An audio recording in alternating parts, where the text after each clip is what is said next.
또 한 해가 시작되는 가운데 있습니다. 여러분 토끼와 거북이의 경주 이야기를 아시죠? 그것들을 곱씹어서 올해도 엉뚱한 데 목표와 목적을 두지 마시고 또 주위의 상황과 환경에 너무 연연하지 마시고 사람들의 칭찬과 비난에 너무 민감하지 마시고 한 가지 목표를 위해 달려가시길 바랍니다. 아멘. 그런 자들은 반드시 승리할 줄 믿습니다. 아멘. 우선 머리가 좀 지난 1년 동안 하도 이놈의 코로나 때문에 압박을 받아갖고 우리가 머리가 굳어있는 상태예요. 그래서 제가 퀴즈를 하나 낼게요. 올챙이가 더운 물에 알을 낳습니까? 찬물에 알을 낳습니까? 미지간 물에. 찬물에. 올챙이가 알을 낳긴 낳습니까? 안 나. 우리는 항상 이 고정관념에 매여 있습니다. 이 나이를 들어가면서 느끼는 것 중에 하나가 뭐냐면 자꾸 호기심이 사라져요. 다양한 방면에 여러 가지를 알고 싶어하는 그 욕망이 들어들고 그냥 자꾸 한정된 생활 속에서 거기에 매이기를 좋아하는 내 자신을 작게 보게 됩니다. 어느 한 면접관이 이제 면접을 보는데 물었습니다. 머리를 감을 때 어디서부터 감습니까? 이렇게 물었습니다. 뭐라고 답하시겠어요? 머리 감을 때 어디부터 감습니까?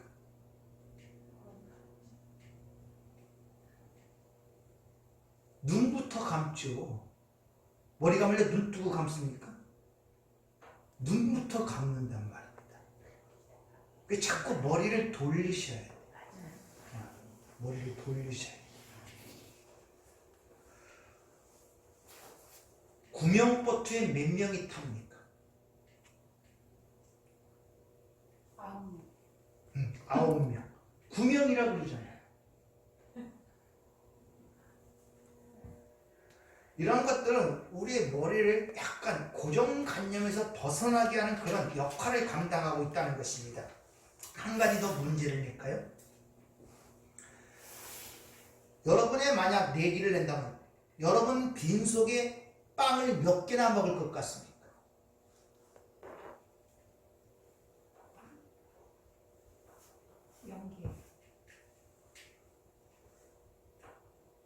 빈속에 빵을 몇 개나 먹을 것 같아요, 여러분 자신.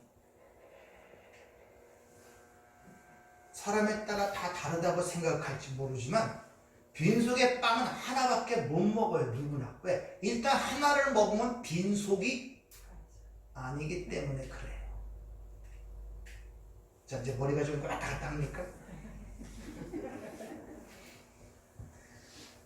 우리의 삶이라는 것이 너무 고정돼 있어요. 너무 이 현실의 세계에서 고정돼 있단 말입니다. 그러다 보니까 이 보이는 세계 속에서 살아가니까 자꾸 우리는 이 시간에 따라 어쩔 수가 없어요. 몸이 연약해지고 머리가 굳어지니까 자꾸 시야가 좁아집니다. 어느 누구도 마찬가지예요, 이거는. 따라서 여러분들이 하나님이 우리에게 주신 눈을 갖고 그 영원한 세계에서 세상을 바라보지 아니하면 결국 세상에 묶이는 결과를 갖게 되고 이 세상 사람과 하장 사람이 아닌 하나님의 백성도 똑같은 상황 속에서 똑같은 것을 바라보고 똑같은 고통 속에서 살아가요. 내가 너에게 영생을 주었다라고 얘기를 하시면서 이 세상의 종국과 종말을 알려주시고 우리의 삶에 나타나는 모든 문제를 통해서 무엇을 말씀하시는가를 메시지를 우리에게 전해줬는데 우린 그것에 대해서 생각을 돌리지 못함으로 말미암아 여러 가지 어려움 속에서 계속 살아가는 그런 반복된 생활을 하고 있다는 것입니다. 따라서 우리는 필연적으로 이 땅을 살아가면서 한계된 육신을 갖고 있기 때문에 어쩔 수 없이 시간이 지나갈수록 세월이 갈수록 자꾸 오므라들게 돼 있어요. 흐려지게 돼 있고 그러나 하나님의 백성들은 그 안에 또 다른 영원한 생명이 있기 때문에 또 다른 자유함을 갖고 누릴 수 있다는 사실을 여러분이 잘 인식들을 하셔야 됩니다. 아멘. 골로새서 3장 1절을 보면 그러므로 너희가 그리스도와 함께 다시 살리심을 받았으면 위의 것을 찾으라 이렇게 말씀하시면서 거기는 그리스도께서 하나님 우편에 앉아 계시느니라 이렇게 이야기를 합니다. 자, 그리스도께서 하나님 우편에 앉아 계시다면 지금 무슨 일을 하고 계실 것 같습니까? 하나님 보좌 우편에서 무슨 일을 하고 계실 것 같아요? 그냥 편히 쉬고 계실 것 같습니까? 뭔가 무슨 일을 하고 계실 거란 말입니다. 그것을 시편 110편 1절이나 누가복음 20장 43절에 의하면은 예수님께서는 지금 하나님 보좌 우편에 앉아 계시면서 원수의 머리를 밟는 일을 하고 계신다. 성경은 그렇게 기록을 합니다. 이미 여러분들이 기억하셨듯이 원시복음이라고 그러죠. 창세기 3장 15절을 보면 여인의 후손이 사단의 머리를 상하게 할 것이다 그러죠. 그 일을 지금 하고 계시다고 성경은 그렇게 기록을 하고 있단 말입니다. 그럼 왜 그 원수의 머리를 밟아야 되느냐? 우리가 창세기 3장 사건을 우리가 잘 아시죠. 바로 그 원수가 하나님의 형상대로 창조되어 하나님의 영광을 위해 살아야 그들을 미혹하여 하나님의 자리에 자기가 차신하고 하나님을 떠난 그 자리에 바로 이 썩어지는 세상 것들로 채우고 있단 말입니다. 그 일을 예수님께서 지금 제거하고 계시는 거예요. 그 일을 우리 안에서 지금 하고 계시단 말입니다. 원수를 받는다 그러니까 자꾸 내 밖에 어떤 일들을 자꾸 하는 그런 세상적 개념으로 보시면 안 돼요. 여러분들 모든 것들은 내 안에서 일어나는 일들임을 아셔야 됩니다. 그래서 성경이 내 이야기가 되지 아니하면 그것은 율법의 책이 돼요. 생명책에 기록됐다는 하나님의 말씀은 우리가 생각하는 처럼 보면 문서에 이렇게 이름이 기록됐다는 그런 말이 아니라 그 성경에 기록된 말이 내 말, 즉 내 일이다, 내 사건이고 내 이야기임을 아는 자가 생명에 기록된 자예요. 그게 내 얘기란 말입니다. 아브라함의 이야기가 내 얘기고 더 가서는 아담과 하와의 이야기가 내 이야기고 아브라함의 얘기, 이삭의 이야기, 야곱의 이야기, 모세의 이야기, 심지어 예수의 이야기까지 바로 내 이야기를 하고 있단 말입니다. 그게 그렇게 감지가 돼야 생명책에 기록된 자예요. 아니고 그것이 내가 어떤 일을 행함으로 말미암아 구원에 이르는 그런 어떤 윤리 도덕적 행위책으로 보게 되면 그게 바로 나를 정죄하게 된단 말입니다. 내 얘기를 하고 있는 거지. 따라서 예수님께서는 지금 우리 마음을 빼앗고 있는, 즉 하나님만이 좌정하고 하나님만을 의지하고 하나님만으로 채워져야 할 그 자리에 세상의 힘과 자랑으로 채워진 것들을 지금 예수님께서 제거하고 계시는 거예요. 그걸 또 다른 말로 성령으로, 그리스도의 영으로 우리 안에 오셔서 죄에 대하여, 의에 대하여, 심판에 대하여 엘렌코, 폭로하고 드러내신다는 그 말씀을 통해서 일러주고 있단 말입니다. 그 일을 지금 하나님 보좌 우편에서 우리를 위해 하고 계시다는 것입니다.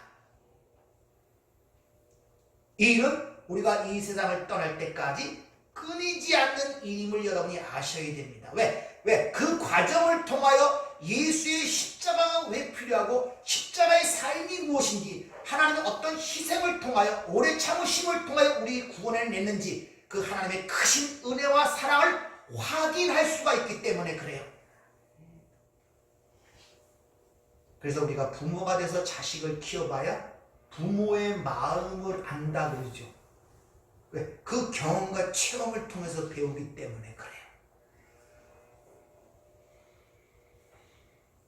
따라서 이걸 또 다른 말로 하나님 보좌 우편에서 마음을 다하여, 뜻을 다하여, 힘을 다하여 하나님을 사랑하는 자리로 우리를 이끌고 가시고 있단 말입니다. 그 자리로. 그러한 과정 속에 드러나는 모든 상황과 여건을 하나님의 사랑이라고 얘기를 하는데, 그 보이지 않는 하나님의 사랑이 이 땅에서 어떻게 그 백성들의 삶을 통해 현시되는가를 나타내기 위해서 이웃사랑이라는 말이 그 뒤에 붙여지는 거예요. 여러분, 하나님을 사랑한다 그러지만 하나님이 보여야죠. 감지가 돼야 되죠. 느껴져야죠. 그분은 영이시기 때문에. 또 하나님이라는 자체를 몰라요. 하나님이라는 자체도 그 이름이 아니란 말입니다. 근데 그 하나님을 어떻게 사랑합니까? 보지도 알지도 느끼도 감지도 만지지도 못하는 그 하나님을. 그래서 이웃사랑이라는 말로 그것이 이 땅에 드러난단 말입니다.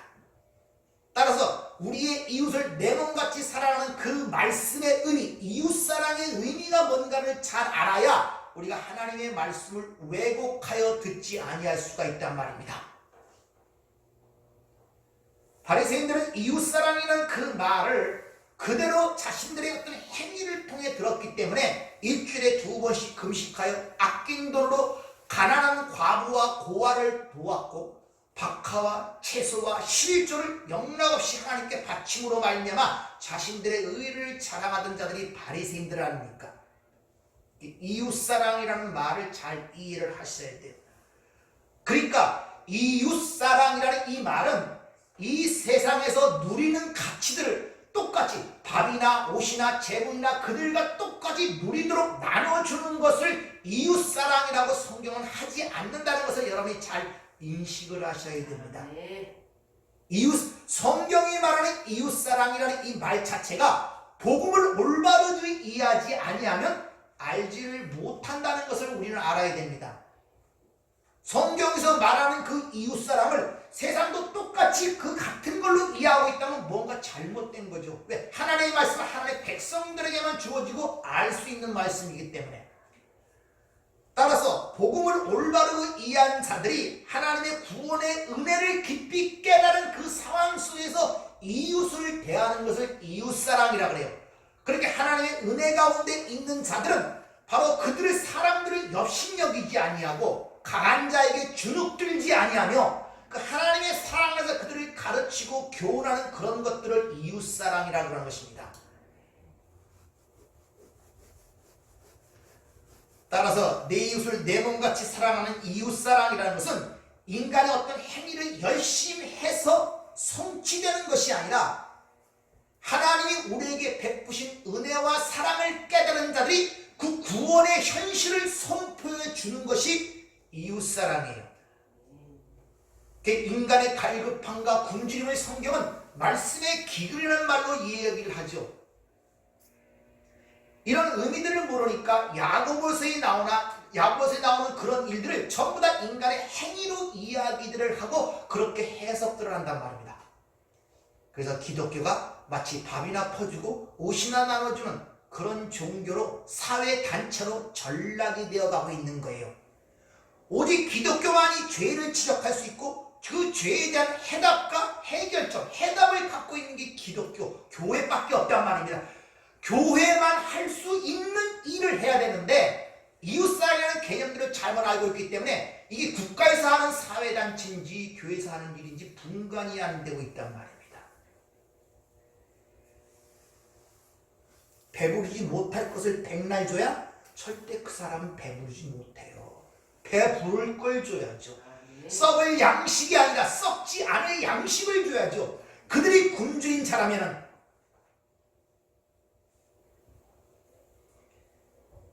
이와 같이 예수 그리스도를 머리로 하여 하나로 연합된 그것을 하나님의 나라, 하나됨이라고 이야기를 하고 있는 것입니다. 그래서 오늘 제목이 하나됨이에요. 여러분들이 올 한 해는 이 하나됨이라는 걸 무언가를 잘 깨달아 주님이 기도하는 모습처럼 우리도 예수와 하나됨, 즉 연합의 관계 속에서 나타나는 그런 삶의 축복이 있기를 주의로 부탁을 드립니다. 자, 오늘 11절을 보면은 이제 그 제자들이 아버지께서 내게 주신 자들이 세상에 남겨진다고 얘기합니다. 그러면서 그들이 예수님이 이 땅에 살아왔듯이 예수님 그리스도인 예수에게 속한 자들이기 때문에 그들이 앞으로 어떤 일을 당할지를 주님은 잘 알고 계셨습니다. 그러니까 미리 보니까 얼마나 안타까워 마음이 애절했겠습니까? 그래서 아버지께 그들을 보존해 달라고 지금 기도하고 계시다는 거예요. 앞날을 알고 있었기 때문에. 근데 그 하나됨의 전제가 뭐냐면은 우리와 같이, 즉 하나님과 예수와 같이 하나가 된 것 같이 우리도 그렇게 하나가 되기를 기도한다는 것입니다. 잘 들으세요.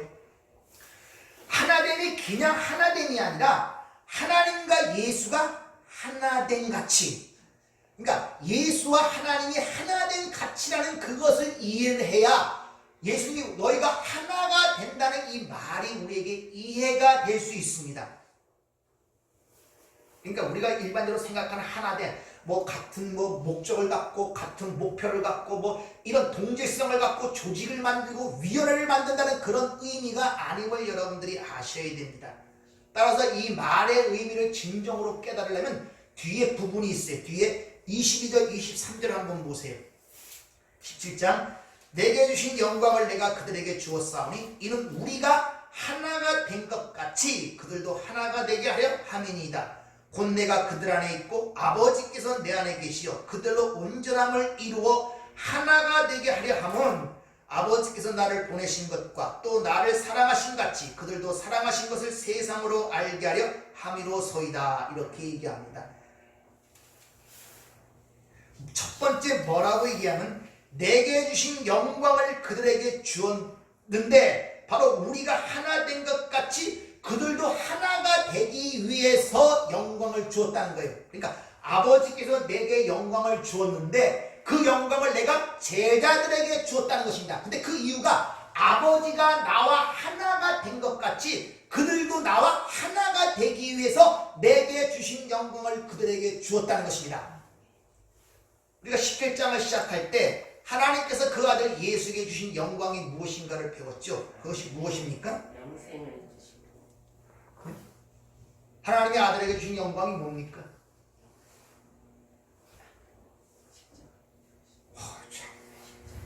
이러면 또 처음으로 돌아가다 다시 또 설명을 해야 됐잖아요. 진도가 안 나가. 진도가 십자가 아닙니까? 십자가가 바로 아버지가 그 아들에게 주신 영광이었단 말입니다. 바로 십자가의 사건이 하나님의 영광이 가장 찬란하게 난 사건이고 죽기까지 순종하심으로 말미암아 아버지를 영화롭게 하신 사건이 십자가 사건이에요. 그러니까 하나님의 영광이 가장 크게 드러난 사건이 십자가 사건이고 하나님을 가장 크게 영화롭게 한 사건이 십자가 사건이란 말입니다. 그 영광을 제자들에게 주었다는 말은 우리도 역시 그러한 예수 그리스도의 십자가의 삶, 자기 부인의 삶, 자기를 비워내는 삶을 우리에게 주었다는 것입니다. 그게 바로 아버지께서 내게 주신 영광을 그들에게 주었다는 말이란 말입니다. 한번 여기서 잘 생각해 보세요. 하나님의 아들 성자였던 그분이 육신의 몸을 입고 육신의 한계 속에서 그 아버지와 함께 일차가 되어 살아가는 게 그렇게 쉬웠겠습니까? 왜? 육체적 한계성을 가진 사람이 어떻게 그 하나님과 일체가 되는 사람의 삶을 살기가 쉬웠겠습니까? 유혹을 당하되 유혹당하지 말아야 했고 또한 육체적 한계 속에서 성부 하나님과 육체의 한계를 벗어나는 영적인 존재로 살아야 하는 것이 바로 예수님의 삶이었단 말입니다. 그 삶이 지금 우리의 삶이에요. 그렇게 힘든 거예요.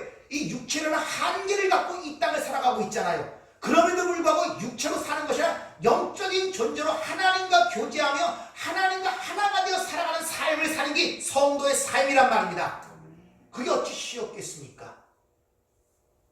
그래서 주님은 복음서에 드러나듯이 기도의 생활이 특별했던 거예요. 밤이 새도록 기도하셨고 산에 올라가 기셨고 그리고 한적한 곳에 기도하셨고 특히 겟셋마네 동산에서 아주 치열하게 땀방울이 핏방울이 떨어지는 그런 치열한 속에서 기도하는 가운데 끝까지 그 하나님의 뜻과 어긋나지 않고 순종할 수 있던 것이 바로 기도의 생활에 있었다는 것입니다.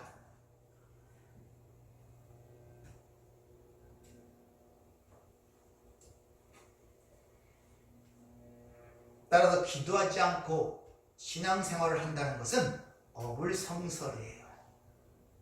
주님도 그러한 가운데 하나님의 뜻에 순종하고 살았는데 우리가 더 말할 것이 없죠.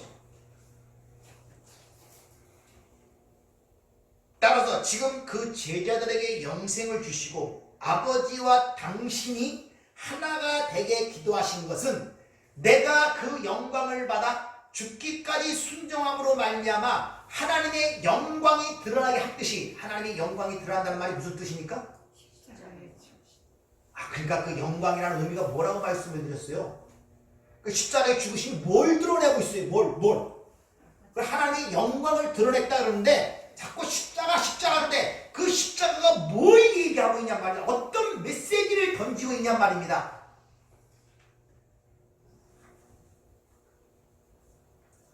바로 그 십자가를 통해서 하나님의 사랑과 하나님의 공의와 하나님의 구원의 계획과 그분의 속성과 품성과 뜻과 계획이 드러났단 말이에요. 그런 메시지를 던지고 있는 것이 역사 속의 십자가의 사건이란 말입니다. 근데 그 사건 속에서 그런 하나님의 의중이 가장 잘 드러났기 때문에 하나님의 영광이 드러났다 그러는 거예요. 따라서 여러분도 그런 삶을 통하여 하나님의 그런 뜻과 의중이 드러나는 삶을 살게 되는데, 우리의 육체적 한계를 갖고 살아가고 특히 이 죄 많은 세상에 사는 모든 한계성 속에서 절대 하나님이 지켜주지 않으면은 그 길을 걸어갈 수 없기에 지금 주님이 간절한 마음으로 아버지께 기도하는 거예요. 그들을 지켜 주시옵소서. 그들. 그래서 그들의 삶을 통하여 하나님의 뜻이 온전히 이루어지도록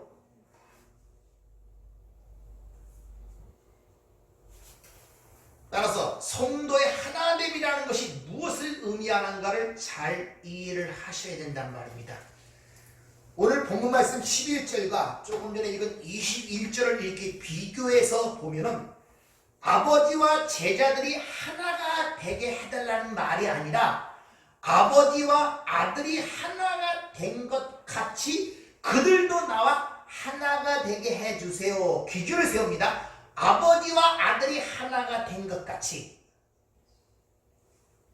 굉장히 중요한 가르침을 우리에게 주고 있단 말입니다. 하나됨의 개념이 무엇인가를 설명하고 있단 말입니다. 아버지와 아들의 하나됨이라는 것이 어떻게 하나가 되는가, 어떤 의미를 갖고 있는가를 이해가 돼야 주님이 저들과 우리가 하나가 되게 해서는 그 기도의 의미를 이해할 수가 있단 말입니다. 성도의 하나됨이라는 것은 어떤 교회에서 대부분 정의할 때 어떤 공통된 관심사나 공통된 생각을 가진 자들이 서로 뭉쳐서 어떤 조직을 만들거나 그런 어떤 위원회를 만드는 그런 식의 하나됨을 모두를 생각하고 있어요. 하나됨이라는 것이 다 그렇게 해서 만들어집니다. 근데 오늘 하나됨이라는 것은 아버지와 아들의 하나됨이라는 전제 조건이 있듯이 그런 식의 하나됨을 우리에게 이야기하고 있는 것이 아닌 것입니다. 즉 어떤 조직의 동질성이나 조직의 강화를 추구하는 것이나 연합이라는 것은 동질성을 이야기하는 것이 아님을 알아야 됩니다. 이것을 이데올로기라고 그러죠. 사상이 같으면 서로 공통된 목적과 목표를 향하여 합치는 조직. 그래서 이걸 공산주의, 사회주의, 자유민주주의 이런 무슨주의 하는 게 전부 다 그런 의미에서 하나됨을 얘기하는 조직들을 얘기하는 거예요. 예수님께서 말씀하시는 이 하나됨의 의미는 다름과 서로 다름 속에서 또 다양성 속에서 하나됨을 얘기하는 거예요. 좀 쉽게 좀 비유를 치자면 교회를 예수 그리스도의 몸이라 그러죠. 몸을 잘 생각해 보세요. 전부 다 달라요. 손과 눈이 다르고 하는 기능이 달라요. 발과 또 입이 하는 기능이 다르고 서로 개별적이에요. 그러나 그들은 하나입니다. 몸이라는 하나를 통해 있단 말입니다. 아니 손하고 눈하고 하는 일이 다르고 개별적인 존재잖아요. 근데 다르고 다양성을 갖고 있지만 한 몸을 이루고 있는 이 몸을 비유하여 그래서 교회를 그런 식으로 이야기를 하고 있죠. 이게 하나됨이라는 거예요. 서로의 다양성과 다름 속에서 공통의 목표를 완성해내는 것, 그런 가장 근사한 것들을 세상에 보여주는 어떤 그거 있는데 그게 바로 개미라는 집단과 벌이라는 집단입니다. 개미는 날 때부터 그 부모 역할 하는 개미가 따로 있고, 일하는 역할을 하는 개미가 따로 있고, 전쟁하는 역할이 따로 있어요. 다 따로따로 개체로 살아가지만 하나가 되어 살아갑니다. 우리 몸과 같이. 신비한 개체죠. 벌도 마찬가지고. 다 달라요. 그런데 전부 다 하나를 위해 살아갑니다. 자기를 위해 살아가는 것이 아니라. 그것은 하나됨이라고 해요. 즉 이렇게 다양함과 다름 속에서 하나를 위해 살아간다는 것은 여러분의 주어진 기능과 재주와 모든 것을 충실히 열심히 하지만은 그 가운데 그 모든 것이 나를 위한 것이 아닌 전체, 즉 공동체 하나를 위한 삶을 하나됨이라고 하는 것입니다. 그러니까 그런 하나됨이라는 것은 내가 비워지지 않고는 하나가 될 수가 없어요. 손이, 눈이, 입을 먹는 입이 가장 중요한데, 입이 항상 뭐를 먹어서 영양분을 섭취해서 몸에 건강을 얘기해. 근데 몸이, 이 입이 어느 날 갑자기 자기 주장을 하기 시작하는 거예요.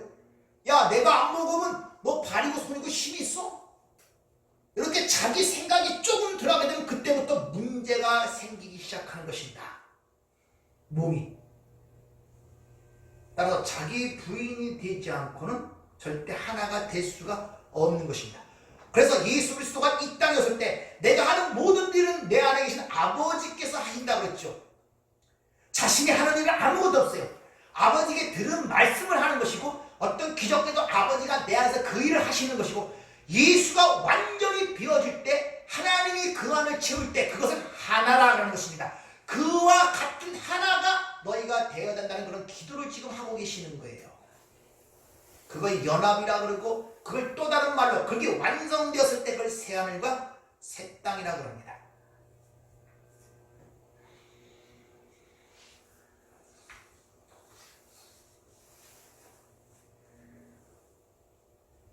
그러한 자기가 비워지고 온전히 예수로 채워지는 삶, 다시 말로 다른 말로 자기의 분의 삶이 얼마나 힘든지는 주님이 육체를 갖고 사셨기 때문에 아셨기 때문에 그 제자들 앞에서 그 기도가 다 들리도록 기도하셨단 말입니다. 얼마나 그게 힘든지. 그래서 아버지가 내가 하나가 된 것 같이 저들도 하나가 되려고 아버지의 도움을 구하는 기도가 오늘 나타나고 있는 거예요. 그래서 주님이 지금 보호자 우편에서 그 기도를 또 계속하고 계시단 말입니다. 하나가 되게 해주세요. 23절을 보면 왜 그런 하나됨의 삶을 살아야 되는가의 이유를 대해서 23절을 보면은, 자, 아버지께서 나를 보내신 것과 또 나를 사랑하신 것 같이 저희도 세상 사랑하신 것을 세상으로 알게 하려 함이니이다, 이렇게 얘기해요. 즉 그 백성들에게 십자가의 삶, 순종의 삶, 자기 부인의 삶을 살도록 하는 것은 바로 하나님 아버지께서 예수를 사랑하신 것 같이 하나님께서 그런 삶을 사는 자들을 사랑하시는 것을 세상으로 알게 하기 위해서. 여기서 잘 생각하세요. 우리는 하나님의 사랑이 뭔가를 많이 오해들을 하고 있어요. 오해들. 그 신앙생활이 힘들어지는 거예요.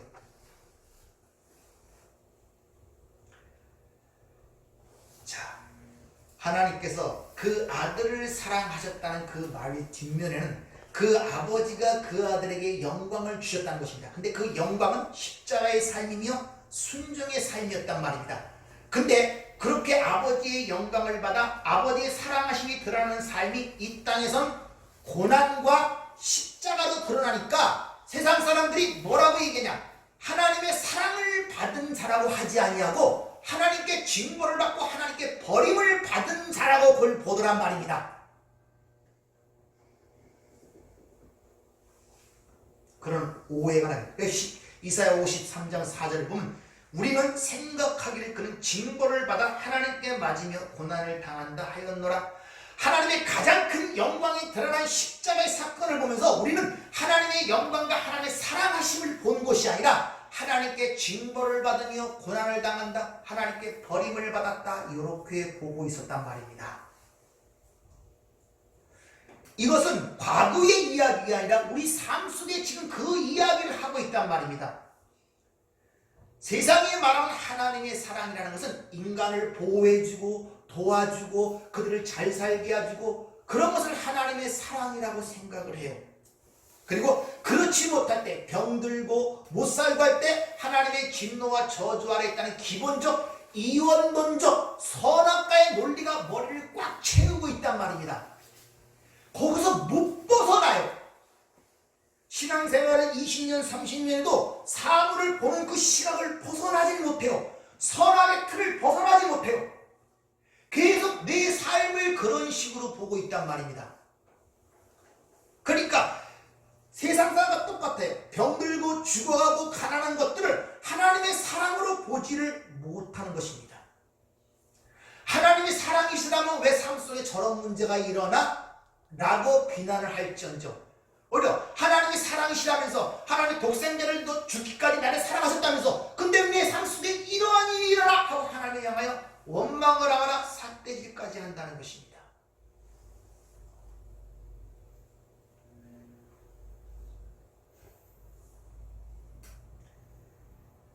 그러나 그렇게 세상들이 생각하는 그런 관념의 하나님의 사랑이 아닌데 역시 믿는다고 하는 우리들도 그런 관점에서 하나님의 사랑을 보고 있단 말이에요. 그러니까 전혀 삶 속에 사랑이 느껴지질 않아요. 왜? 하나님은 계속 보좌 우편에서 성령을 통해 우리 안에다 하나님 외에 다른 것들을 가지를 쳐내듯이 계속 쳐내고 세상의 힘과 자랑과 평판들을 다 쳐내고 있는데 그 계속 고통으로 느껴진단 말입니다. 근데 거기서 어떻게 하나님의 사랑으로 느껴지겠습니까? 그게? 그러니까 난 하나님의 사랑을 받은 것 적이 없는 것처럼 느껴져요. 지금 하나님과 나의 함께하는 느낌이 없단 말입니다.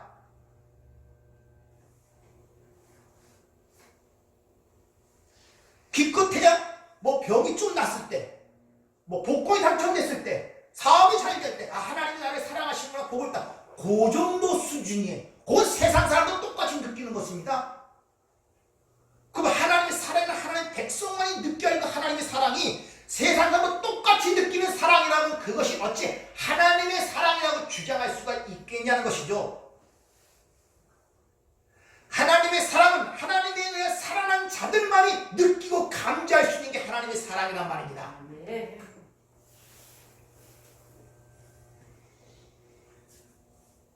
그러니까 모든 게 인간 중심에 인간을 보호해주고 지켜주고 해야지 하나님의 사랑으로 느껴지는, 내가 주인이란 말입니다. 내가 주인이란 말입니다. 그래서 자기 부인이 나오고 자기 십자가 지지 않으면 나를 따를 수 없다고 주님이 단호하게 이야기를 하시는 것입니다. 십자가는 다 세상이 오해를 하고 있어요. 하나님의 징벌을 받아 하나님께 버림을 받아 죽은 자라고. 그 이야기가 바로 그렇게 그리스도인의 대표로 얘기되는 슈바이처가 그 말을 한 거예요. 그 사람은 참 이성과 평판이 좋았던 사람, 평생을 가난한 대로 살았던 사람이에요. 근데 그 입에서 나온 것은 예수님은 실패를 했다는 것입니다.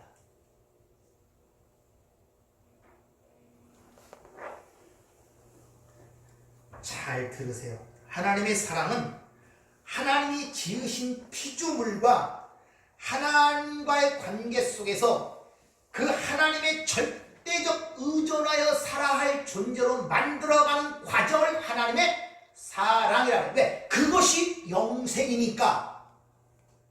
영생을 주지 못하는 모든 행위와 모든 것들이 무슨 소용이 있겠냐 말입니다, 여러분들.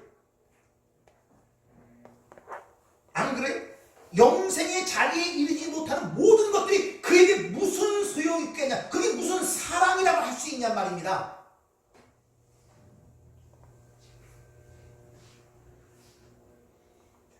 따라서 하나님께서 당신의 백성들의 영생한 삶을 주시기 위하여 영생하는 그 자리로 이끌어내시는 일, 자기 부인의 삶을 이끌어내시는 그 과정 속에 나타나는 모든 상황과 여건들을 다 하나님의 사랑이라고 부르는 것입니다.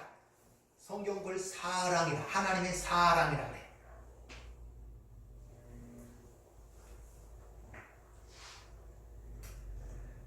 따라서 우리는 하나님의 사랑을 아는 자들이라면 하나님과 연합되어야만이 그 영생의 자리에, 영생을 삶에 살 수가 있는데, 그 자리에 서도록 하기 위해서 우리 안에 세상적인 힘과 내 자랑을 다 쳐내본다면, 그것을 부인당하는 그 사건 속에 나타나는 것을 통하여 하나님의 사랑을 감지할 수 있는 자들이 살아있는 자들이란 말입니다.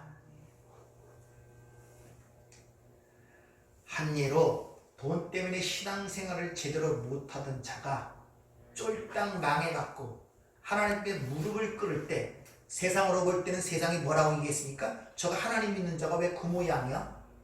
하나님의 진노와 벌로 징계를 보지만 거기서 하나님의 사랑을 볼 수가 있어야 돼요. 아시겠습니까? 또 자식이 모든 관심을 기울이고 신앙생활에 등하던 자가 어느 날 자식으로부터 큰 실망을 얻게 돼요. 그걸로 인하여 하나님을 바라보게 되고 하나님을 의지하게 됐다면 그 상황이 하나님의 사랑임을 감지해야 된단 말입니다. 바로 거기에 하나님의 사랑이 있는 거예요.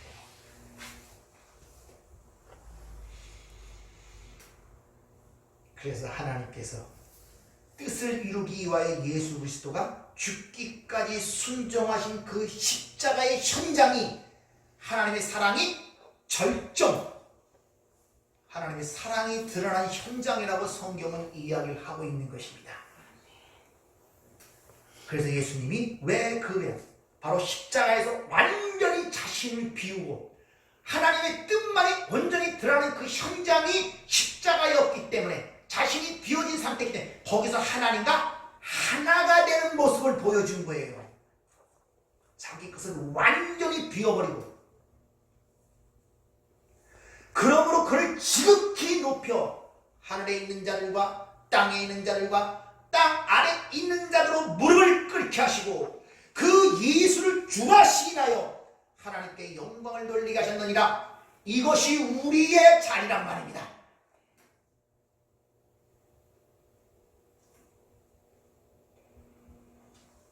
올 1년도 그런 하나님의 사랑이 여러분 삶 속에 감지되길 바랍니다. 원망과 불평의 모습으로 보이는 것이 아니라, 절망의 모습으로 보이는 것이 아니라, 하나님이 나에게 왜 이런 일을 허락하셔서 하는 그런 문제로 보이는 것이 아니라, 그것은 하나님의 사랑을 볼 줄 알아야 돼요. 그게 성숙한 신앙인이고 영적인 눈이 열린 자의 모습인 것을 여러분이 잘 기억하시길 바랍니다. 한 예를 들어볼까요? 고린도서 12장 7절에 보면 사도 바울이 이런 고백을 합니다. 여러 계시를 받은 것이 지극히 크므로 너무 자만하지 않게 하시려고 내 육체의 가시 곧 사탄의 사자를 주셨으니 이는 나를 쳐서 너무 자만하지 않게 하려 하심이라. 이것이 내게서 떠나가게 하기 위하여 내가 3번 주께 간구하였더니 나에게 이르시기를 내 은혜가 네게 족하도다. 이는 내 능력이 약한 데서 온전하여 주니라 하신지라. 그러므로 도리어 크게 기뻐함으로 나의 여러 약한 것들에 대하여 자랑하리니 이는 그리스도의 능력이 내게 머물게 하려 함이라. 그러므로 내가 그리스도를 위하여 약한 것들과 능력과 궁핍과 박해와 곤고를 기뻐하노니 이는 내가 약한 그때에 강함이라. 사도 바울은 삼층천년은 하나님 나라에 갔다 오는, 거기서 받은 계시가 너무 중대하여 그걸로 인하여 교만해질까봐 하나님께서 나에게 사단의 가시를 주었다는 것입니다. 이 가시라는 말은 손톱 밑에 비치는 그런 가시가 아니라 스케볼론, 큰 꼬챙이 막대기입니다. 그걸 나를 찌르는 고통을 갖고 있었던 모양이에요. 근데 내가 그것 때문에 죽게 3번 강구했다는데, 히브리 민족들의 개념상 3번이라는 것은 죽을 똥 살똥 하면서 기도했다는 거예요, 하나님께. 근데 응답이 뭐냐? 내 은혜가 내게 족하다는 것입니다. 왜? 네가 교만해질까봐 하나님이 주신 사랑이었다는 것입니다. 그래서 뭐라고 고백합니까? 그 능력이 내게 머물렀는데 이러므로 인하여 내가 약한 것들과 능력과 궁핍과 박해와 곤고를 기뻐하노니, 바로 그 자리가 하나님과 연합되는 자리였고 하나님의 사랑이 감지되는 자리였단 말입니다.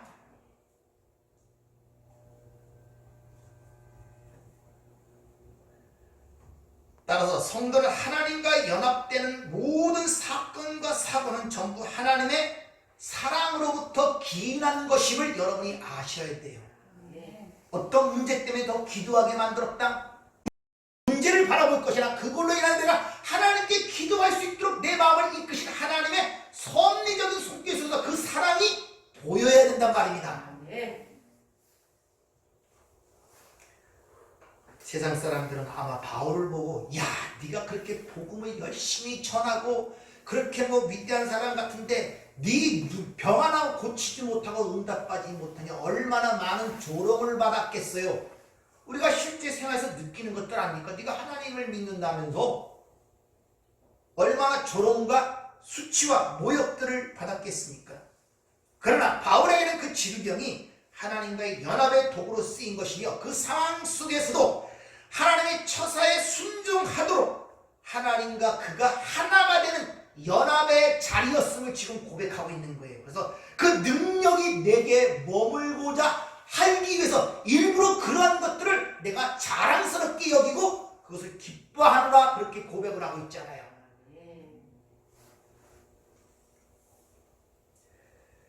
예수님이 죄악된 세상 속에서 바로 그런 삶을 통하여 하나님과 하나가 되는 삶을 보여줬어요. 그래서 아버지가 나와 하나가 된 것 같이 너희도 나와 하나가 되란 말에 그 말의 의미를 전제적으로는 아버지가 나와 하나가 된 것 같이라는 말을 거기서 사용하고 있는 것입니다. 예수님이 앞서 그 삶을 보여줬어요. 처음서부터 끝까지 계속 비난하잖아요. 네가 하나님의 아들이면 돌로 떡을 만들어 봐라. 떼어내려 봐라. 계속 표적을 계속 행해봐라. 네가 아들이면 십자가에서 내려와봐라. 너도 구원 못하면서 나는 어떻게 구원하냐? 얼마나 모욕적인 일들을 듣고 일생을 살아갔습니까? 근데 그것이 내가 비워지고 하나님과 하나가 되는 그 자리였고 그 삶이었단 말입니다. 그렇게 내가 비워짐으로 말미암아 자기가 부인됨으로 말미암아 아버지가 나와 하나가 된 것 같이 그것이 아버지께서 내게 주신 영광인데 나도 그런 영광을 그들에게 주어 그들의 비워짐으로 말미암아 그들의 삶을 통하여 하나님의 온전한 뜻이 드러나도록 하달라고 주님이 지금 간구하시는 것입니다. 여러분들은 새해를 맞이하면서 뭘 소원을 했습니까? 세상 사람처럼 뜨는 햇빛을 바라보며 우리 집 잘 되고 우리 집 건강해지고 돈 벌고 잘 살고 행복하게 살게 해주세요. 그런 걸 기원했습니까? 아니면 올해도 하나님 잘 배우길 원합니다. 아멘. 잘 배우, 좀 더 하나님을 알길 원합니다. 아멘. 그런 걸 기도하셨습니까?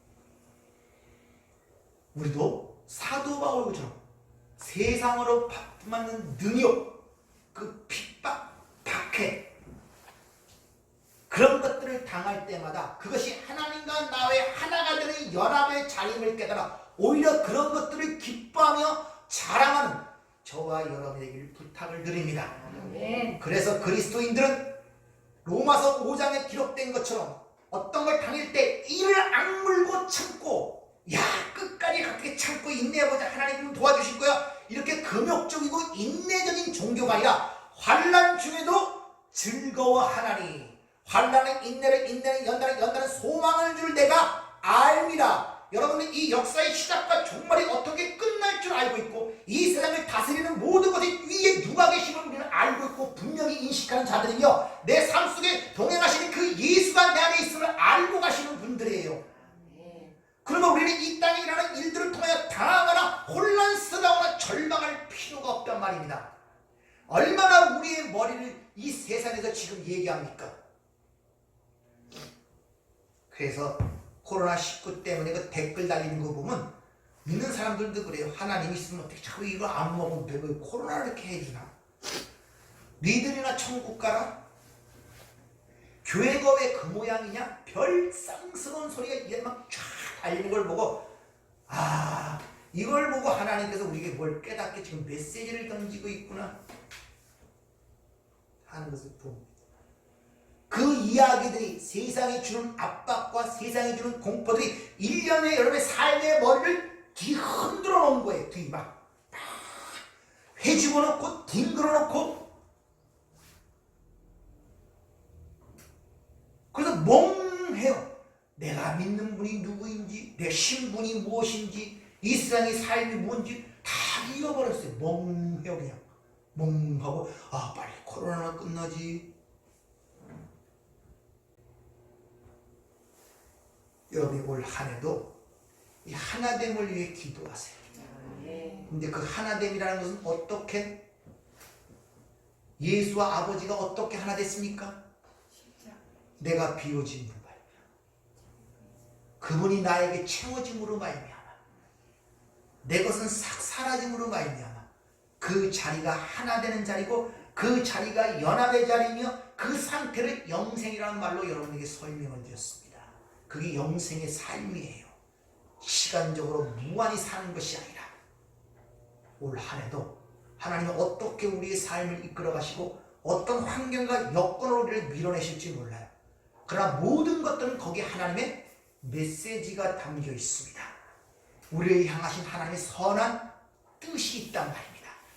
그리고 그 뜻은 너와 내가 연합의 자리로 이끌어, 영생의 자리로 이끌어 영생하는 삶을 살도록 하는 하나님의 숨겨진 사랑이 있음을 여러분이 발견하시고 항상 기뻐하고 찬양하는 삶이 되기를 주의 이름으로 축원합니다. 기도하겠습니다. 은혜롭고 자비로우신 아버지, 또 한 해가 시작되는 이 시점에 우리가 무엇을 바라보고 무엇을 보며 살아가야 할지를 저희들로 알게 하여 주시옵소서. 결코 뒤돌아보지 않게 하시며 좌로나 우로나 치우치지 않게 하시고 오직 주의 말씀을 쫓아 살아가는 우리의 삶이 될 수 있도록 저희들을 굳게 붙잡으시고 인도하여 주시옵소서. 예수님 이름으로 기도하옵나이다.